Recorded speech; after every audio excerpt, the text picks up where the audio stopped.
জিয়ারত করা না জায়েজ নয়, হারাম নয়, বেদাত নয়, শিরক নয়। আরে মাজারকে জিয়ারত করা হারাম তো নয়, মাজারকে জিয়ারত করা। আজকে শিরক। কদিন আগে দেখলাম যে কলকাতার একটা বক্তা আছে, নাম দিয়েছে আমি তারকাটা মুমতাজুল, চিনে?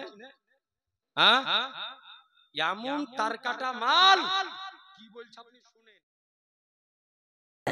মাজার দেখেছেন? যে সমস্ত জায়গা মাজার আছে, এই মাজারে দেখবেন, প্রত্যেক মাজারে ঢোকার সময় দেখবেন অসংখ্য ভিখারিরা তারা থালা নিয়ে বসে থাকে।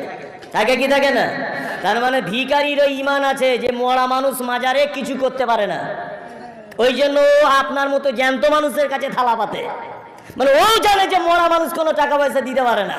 কিন্তু বর্তমান বাজারে কিছু মুসলমান রয়েছে যারা মরা মানুষের কাছে টাকা বাইরে চাহার মানে যদি এটা হয় যে পীরের দেওয়ার ক্ষমতা নাই তাই বাইরে চাইছে, তো আল্লাহর ঘরের বাইরে ফকিররা চাইছে, তো এটাতে কি বলবি? তাহলে আল্লাহর দেওয়ার ক্ষমতা নাই, নাউজুবিল্লাহ বলেন না? তাহলে ই তার কাটা মালকে বুঝাই কি? ইয়াকে খাদিমের চপ্পল দিয়ে জুতাইতে ফেললে গায়রা গুলি হবে। এটা কোন যুক্তি হলো? আহমুদ মারা যুক্তি যে পীরের মাজারের বাইরে আপনার বসে আছে, পীরের দেওয়ার ক্ষমতা নাই তাই। তবে মসজিদের বাইরেও তো লোক বসে থাকে, তো মসজিদ তো আল্লাহর ঘর, তাহলে আল্লাহরও দেওয়ার ক্ষমতা নাই। এটা এক চাইতে বড় আহামুক আর পাগল পৃথিবীতে আছে? মানুষ কিসের আশায় বসে থাকে? যে আল্লাহ যাদেরকে দেওয়ার তৌফিক দান করেছেন তিনারা আমাদেরকে দিবে, ঠিক না ভাই? সেটা আল্লাহর ঘর মসজিদের বাইরেও হতে পারে, আল্লাহওয়ালার দরবারের বাইরে। মাজারকে জিয়ারত করা না জায়েজ নয়, হারাম নয়, বেদাত নয়, শিরক নয়।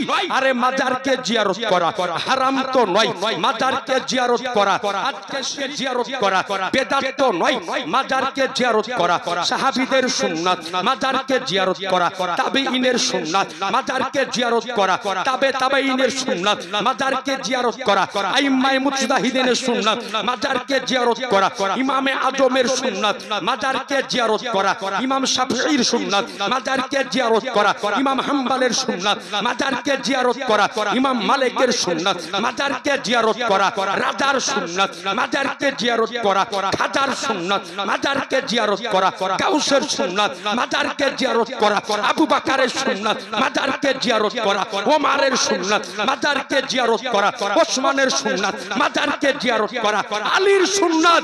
আরে মাজারকে জিয়ারত করা স্বয়ং আমার নবীর সুন্নাত। সুবহানাল্লাহ। নারে তাকবীর, নারে রিসালাত, জশ্নে ঈদে মিলাদুন নবী, জশ্নে ঈদে মিলাদুন নবী, নারে তাকবীর, নারে রিসালাত। তাহলে বোঝা গেল মাজারকে জিয়ারত করা নবীর সুন্নাত। তাহলে বলেন মুসলমান, যেই কাজ নবী আমার করেছেন, করার অনুমতি দিয়েছেন, এই কাজ আমরা করব না? জোরে বলেন না। কোন যদি আজকে মোল্লা বাধা দেয় শোনা যাবে? জোরে বলেন না, শোনা যাবে না।